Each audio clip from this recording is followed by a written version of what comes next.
changing. And yet you just said that 28% numbers coming out of New York gives an indication that we don't quite know when the seeds, to use your metaphor, were planted. So how confident are you on the start dates of each curve for each of the geographical areas that the president seems to be indicating we'll be adjusting the policy for?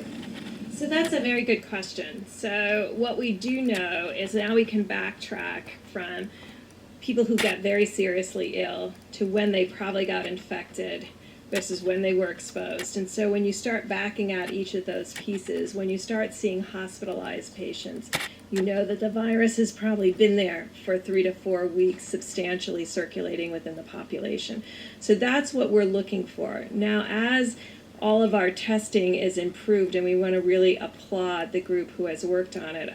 You know, if you look at the pandemic flu preparedness, all of this was built on a flu platform. It was never, ever thought that you'd have a simultaneous respiratory disease hitting at exactly the same time as your flu hits in the country.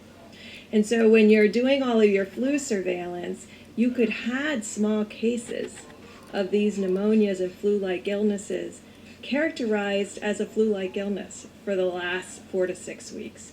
And so that's really a caution to all of us. And so when we get through all of this, we'll be looking at each of the pandemic preparedness plans.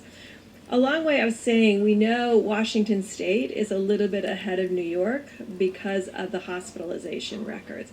What we will get to as a country with the amount of testing that will be available is being able to do what the president talked about simultaneously doing containment contract tracing at the same time you're doing mitigation. And I think right now we put everything into mitigation.